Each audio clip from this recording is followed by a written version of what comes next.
Bienvenidas y bienvenidos a Media 20.1.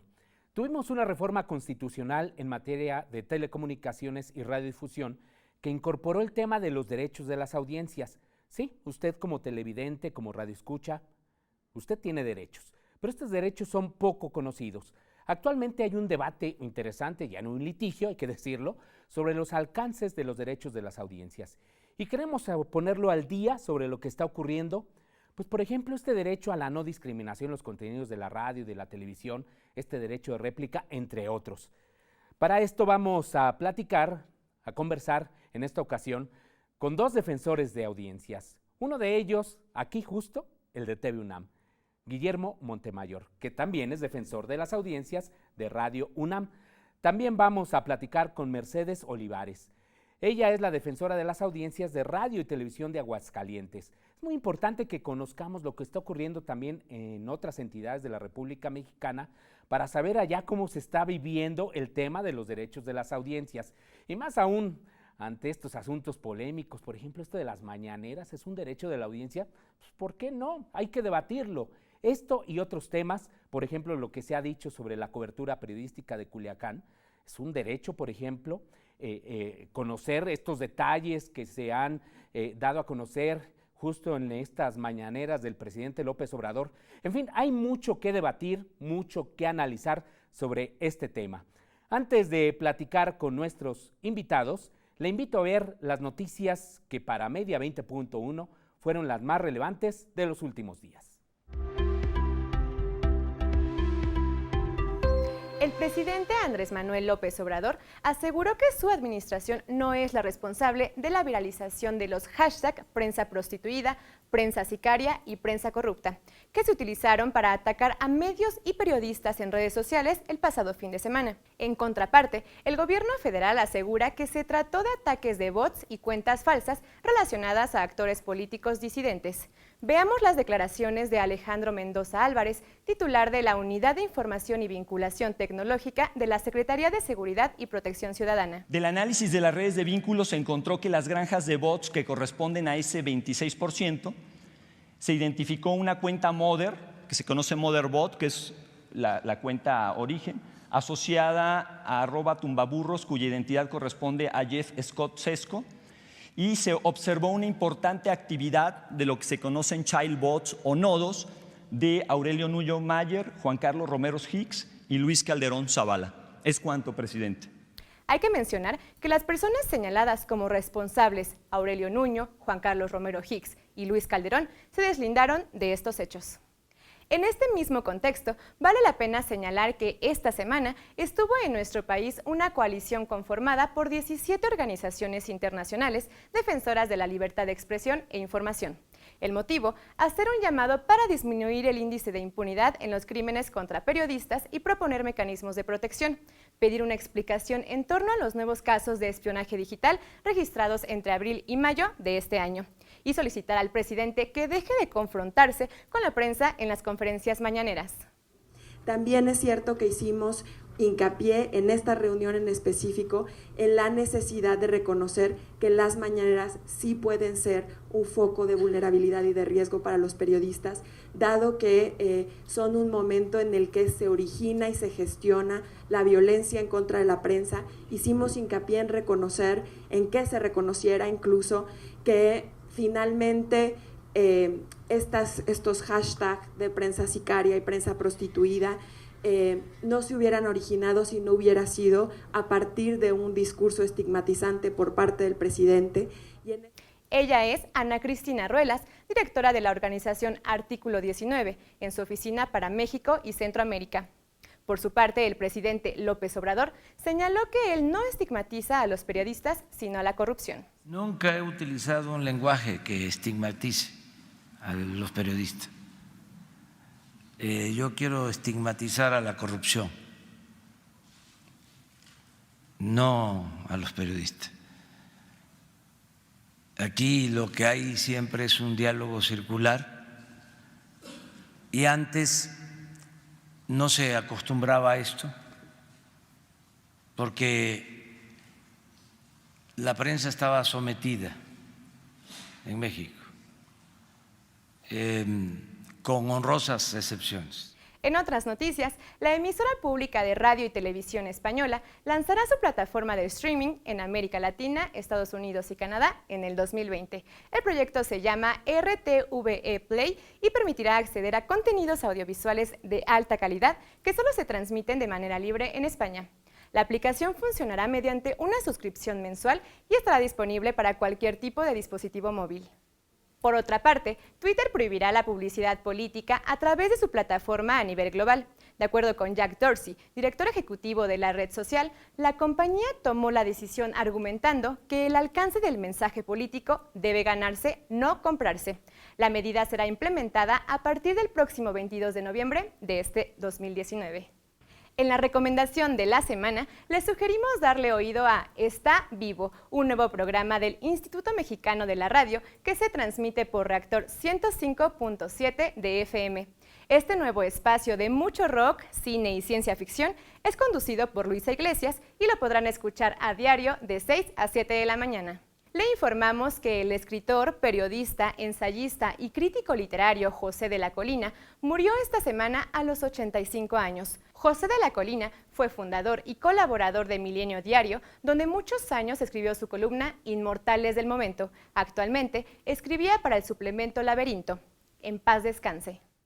Gracias por continuar en Media 20.1. Aquí le presentamos las noticias más importantes desde nuestro punto de vista, pero ahora el tema importante son los derechos de las audiencias. Bienvenida, bienvenido. Gracias, Gabriel Polígono. Gracias por estar aquí. Mercedes Olivares, tú eres defensora de las audiencias de radio y televisión de Aguascalientes. Así es. ¿Cómo están viviendo allá los derechos de las audiencias? ¿Cuáles son, digamos, como para empezar con un asunto muy puntual, cuáles son algunos de los casos más representativos que tú has tenido como defensora? Bueno, muchas gracias por la invitación y quiero comentarte que uno de los casos más relevantes y que ocupó una investigación exhaustiva y que nos permitió vincularnos entre el sistema y la audiencia un poco para que, difundiendo la respuesta, todos conocieran un poco cuáles eran sus derechos, es de la situación que un reportero de un programa con muy buena audiencia se despide un día sin mayor explicación. Evidentemente se levantaron varias suspicacias, quizás por la falta de información por parte del sistema y aclarar por qué era su salida, que era muy sencillo, era porque se estaba renovando la programación y había otros compromisos. El mismo conductor sigue participando en el sistema en otros proyectos, pero llegó a la defensoría que represento una pregunta diciendo que sí era un derecho de las audiencias saber por qué había salido del aire. Evidentemente concordamos con el director del sistema que el derecho a las audiencias es un derecho que se tiene que exponenciar, que tiene que ser progresivo, que cada vez tiene que ampliarse más.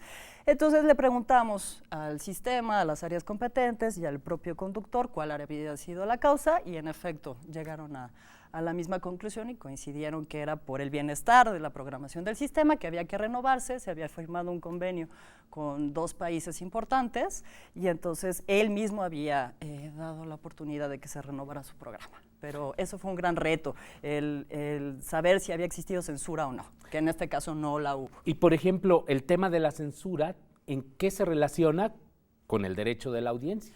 Pues todas las audiencias tienen el derecho a dar y recibir información y evidentemente recibir la información como sin filtros, sin una postura que pase por la opinión ni del conductor ni del sistema, sino como se dieron los hechos, para que ellos puedan tener una opinión informada. Es decir, que se garantice el derecho a la información, en este caso de las audiencias. Sin filtros, Así y de que no yo. sea efectivamente un caso de censura, porque hubiera sido vergonzoso en un medio público, como es la radio y la televisión de Aguascalientes. Por supuesto, pero en este caso no lo fue. En este caso no lo fue. Guillermo Montemayor, aquí en TV UNAM, ¿cuáles son algunas de las quejas? Y sería muy interesante que supieran las audiencias qué tipo de quejas has recibido y cómo lo has resuelto, y si se vulneró o no algún derecho de la audiencia. Mira, antes de contarles alguna queja o sugerencia, yo creo que esto que platica Mercedes está muy relacionado con el código de ética. Por eso todos los canales deberían tener un código de ética sólido, que sea conocido por todos los que trabajan en la institución para que lo sigan, ¿no? Ahora hay una obligación legal de tener un código de ética. Pero la radio y la televisión, ¿no? Las concesiones. En todos lados, sí. pero hay códigos de ética muy light. Que no fortalecen los derechos. Que poco o nada toman en cuenta las audiencias. Sin embargo, muchas televisoras públicas pues tienen un código de ética mucho más sólido y que involucran a las audiencias, ¿no? Digamos, en TV UNAM, la mayoría de las quejas, sugerencias, es por los invitados, ¿no? Yo espero que no nos llegue a nosotros. Por favor. Para que andas Sí, invitando sería tú a interesante, estos ¿verdad? defensores, pero en fin, ¿no? Y bueno, les tienes que explicar, y por eso es importante señalarle en los programas de opinión, donde hay invitados, que es la opinión de ellos y que puede TV UNAM o Radio UNAM estar o no de acuerdo con sus dichos, ¿no? ¿Pero qué te dicen? O sea, ¿por qué no les gustan algunos invitados? Pues porque dicen que están muy cargados a un lado, o que si ese señor, porque, por ejemplo, en un programa muy bueno de las mujeres en el cine, ¿no? Invitaron a Ludvika Paleta, y que cómo era posible si era una actriz de Televisa y no sé qué. Entonces, ahí pues es el gusto, porque una cosa son los derechos y otro el gusto, ¿no? Aquí hemos invitado a este programa de Media 20.1 a periodistas de la televisión comercial. Claro. No sé si ha recibido quejas de este programa, por ejemplo. No, este programa es el mejor de todos. Sin duda. Ya, oigan, lo dijo el defensor de las audiencias de aquí. No, es saldo blanco, como dirían Saldo las blanco. autoridades. Bueno, eso es preocupante también, Sí, ¿no? sí. Pero sí creo que donde más se quejan es de esto, de una opinión que dijo alguien, lo mismo en Radio UNAM, ¿no? Y ahí es donde entra el código de ética, porque tú como conductor, como periodista que conduces un programa tanto de radio como de televisión, pues tienes tu opinión personal, ¿no? Entonces, ¿cuál es el límite para decir tus fobias, tus filias, etcétera, ¿no? Y yo he visto a conductores que se quedan trabados porque no están de acuerdo con lo que están diciendo, pero tienen que respetar la libertad de expresión de los invitados y en general de todas las cuestiones de ética y de derechos de terceros, ¿no? Entonces, creo que nosotros, como defensores, las mismas estaciones, sobre todo los medios públicos, que son los que hemos defendido desde hace muchísimos años, ¿no? No solamente el derecho de la información, en fin, todo esto que es una brega de hace 40 años, ¿no? Y que todavía no podemos, hemos subido escalones, por supuesto, ¿no? Pero todavía no nos dejan llegar al primer piso. Pero ahí ¿no? vamos. Pero ahí vamos, ¿no? Entonces, si las audiencias están informados de esto, si las audiencias ejercen sus derechos, finalmente, para ejercerlos tienen que saber que existen. Exacto. Y que son inalineables, ¿no? Y que son parte de los derechos humanos, ¿no? O sea, eso es bien importante, ¿no? Es como el derecho a la salud, a la educación, a la vida, etcétera, ¿no? Entonces, tenemos que hacer más para difundir estos derechos y que sepan que hay defensores de carne y hueso. Sí, que se encargan de tutelar estos derechos. Que se llama Guillermo Montemayor, que es un señor con barba, lentes, pelón. Unos dicen que medio guapo, pero no es cierto. También, claro. En fin, entonces, finalmente eso es porque haces empatía o no haces también, ¿no? Eso tiene que ver con cómo les contestas. Sí. No puedes aventarles un rollo de que según el artículo 84 claro, y el inciso B, ¿no? Los tratas, mira, yo tengo ya audiencia que ya me escriben para cualquier cosa. Ya no les importa ni TV UNAM ni Radio UNAM. Oye, ¿qué opinas de este artículo? Y mira que... O de otros programas, de otros canales de televisión incluso. O de otros temas, etcétera, ¿no? Y eso, pues, para mí es muy reconfortante. Claro. Porque estableces un diálogo que ya no tiene que ver con sus simpatías o sus quejas a la programación, ¿no? ¿Cómo los vamos a conocer? ¿Cómo intensificamos que existen las defensorías? que aunque estén un poco conculcados los derechos, ahorita, bueno, están medio en stand-by, los derechos fundamentales siguen, ¿no? Sí, pero también están vigentes, ¿no? Claro. Los derechos de las audiencias. Sí. Ahora, creo que sí sería muy importante que tú le dijeras a alguno de los televidentes si aquí, en TV UNAM, se ha llegado a vulnerar un derecho de la audiencia y de qué manera se ha reparado. Sí, se ha llegado, por ejemplo, equivocaciones de conductores, porque yo tengo que actuar con Imparcialidad. No, y con los que tenemos que hacer que respeten los derechos de las audiencias, que son funcionarios, son conductores, en fin, todos los que forman parte de una señal de televisión, ¿no? Entonces, se han pedido disculpas, se han capacitado, se ha hablado con las personas, y creo que eso ha resuelto satisfactoriamente y el televidente ha quedado. ¿Pero qué han dicho? ¿Han dicho una grosería? No, más bien como imprecisión? informaciones no muy precisas y no dando el contexto, Ya. ¿no?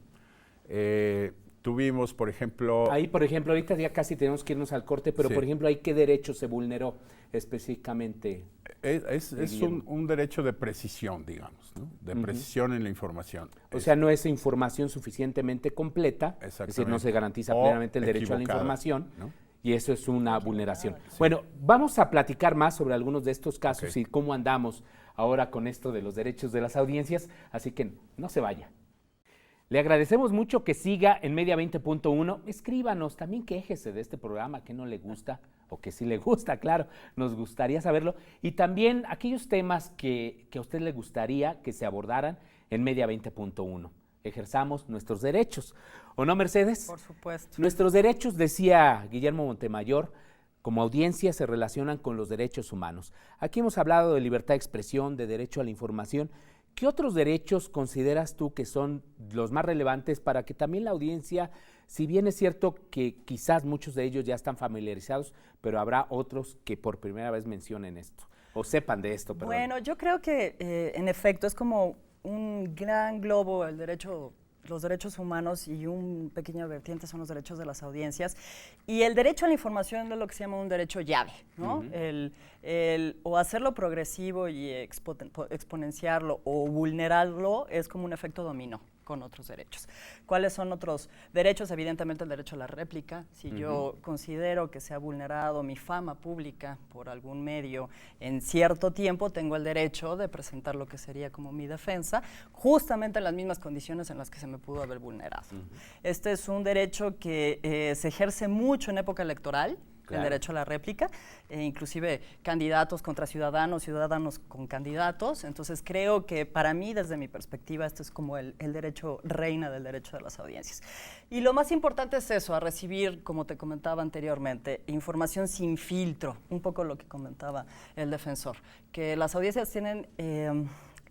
el derecho y la demanda, yo por eso me encantaría invitarlos, como tú dices, que se quejen, que hagan valer sus derechos, porque creo que somos como un equipo, ¿no? Entonces, adelantándome un poquito quizás, ahorita en el tema en lo que van los derechos de las audiencias, está en un stand-by, se llama...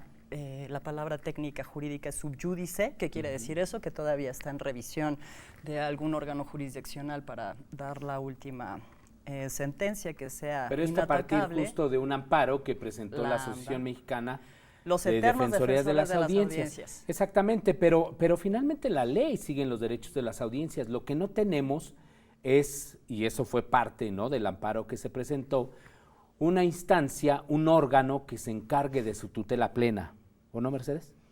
Sí, Como es el Instituto Federal de Telecomunicaciones. Sí, porque se dejó con una derogación de un artículo importante la consideración de los medios, el autorregularse. Es decir, actualmente los derechos de las audiencias queda en la buena voluntad de los medios de comunicación. Que esta puede ser inmensa o puede estar acotada. Es y decir, existe en realidad un conflicto de intereses, ¿no? Porque ellos tienen que ponderar entre el derecho de las audiencias y sus intereses económicos. O políticos. ¿Qué es lo normal? O políticos. O políticos. O políticos, sí, es Pero necesario ese es un precisarlo. grave problema, ¿no, Mercedes? Porque... Yo estoy optimista, yo creo que se va a resolver de la mejor manera, que era como estábamos ¿Por qué lo anteriormente. piensas de esa manera? Yo creo que la sentencia del amparo está construida muy bien, cabe precisar que es una sentencia muy ligera y muy amena en términos muy coloquiales, que eso también es un derecho, y está construida con criterios de la Suprema Corte de Justicia. ¿Qué te quiero decir? Son criterios que ya tienen como el último nivel. Difícilmente podrían ser contrarios. Y esos criterios se alimentan de estándares internacionales. Entonces, estamos obligados a tomarlos en cuenta. Y soy muy positiva y muy...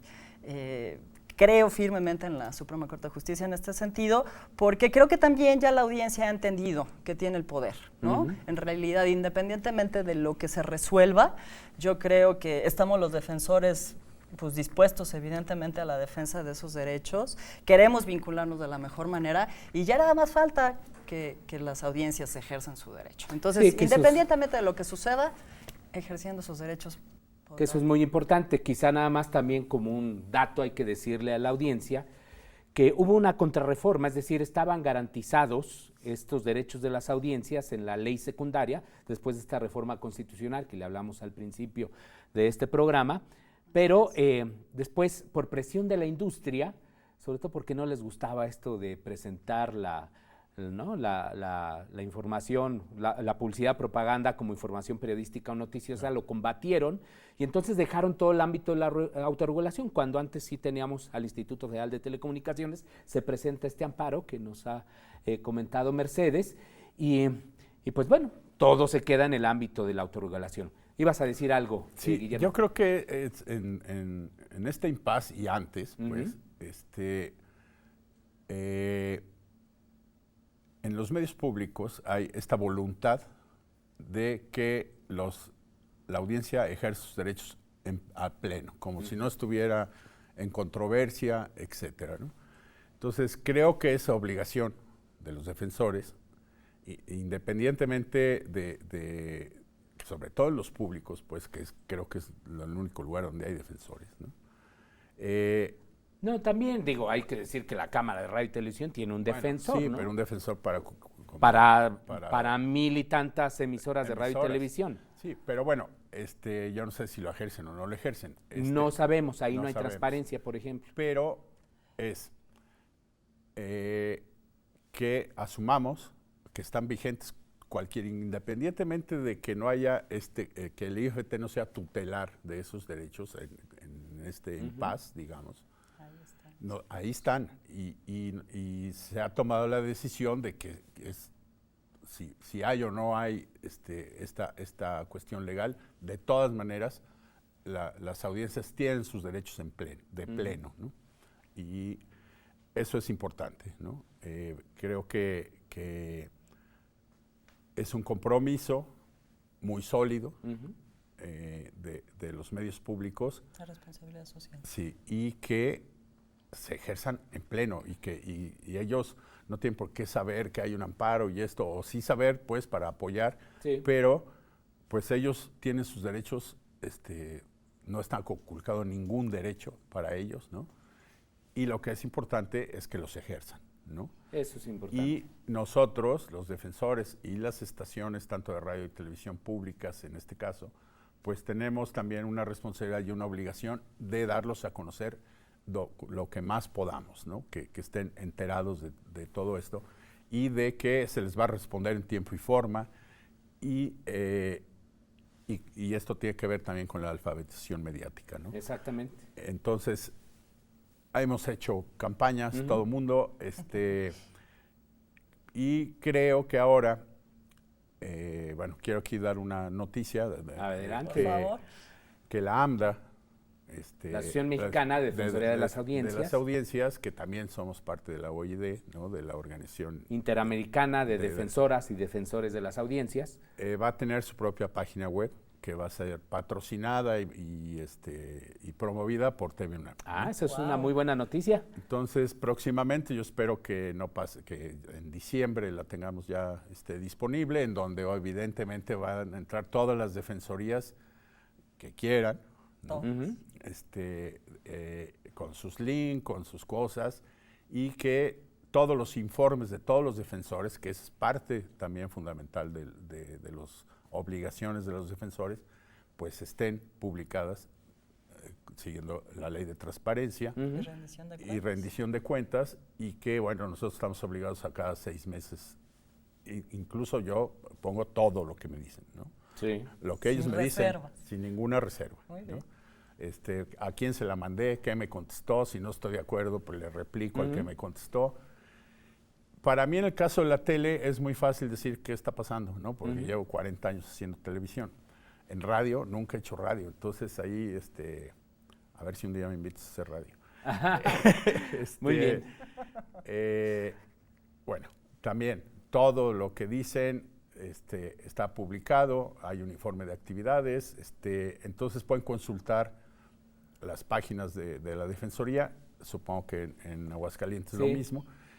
Así es. Y que se enteren de que sí les hacemos caso, porque si tú ves que hay 90 televidentes o radioescuchas que se quejaron, les contestamos y subsanamos la queja, pues no dice, pues sí es de veras. Para eso sirven, ¿no? Ahí sí sirven. Sí. Bueno, a mí me tocó una experiencia un poquito fea, fue cuando despidieron a Carmen Aristegui, yo siendo defensor de las audiencias. Y pues, bueno, más bien decían, ¿para qué sirve el defensor si no puede colocar a los periodistas que están despidiendo? Que ese es un tema que podríamos abordar en otra emisión, porque pues ya se nos terminó el tiempo.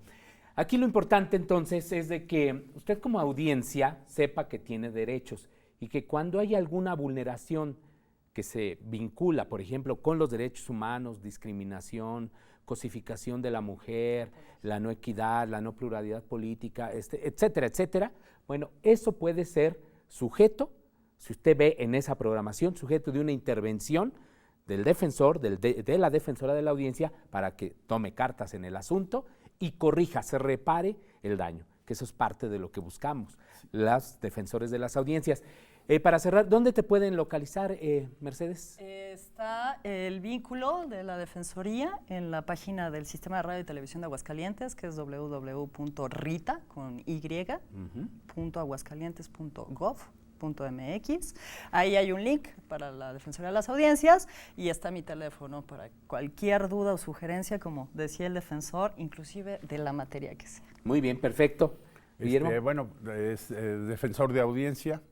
El correo es defensordeaudiencias@unam.mx. Perfecto. Aquí igual está en la página de Radio UNAM y en la página de TV UNAM está el link a la defensoría, y ahí vienen también el código de ética, vienen la ley, vienen muchísimos documentos básicos, todos los informes desde el 2017 que existe la Defensoría. Sí, que para mí es un verdadero honor ser el primer defensor de Radio y TV UNAM.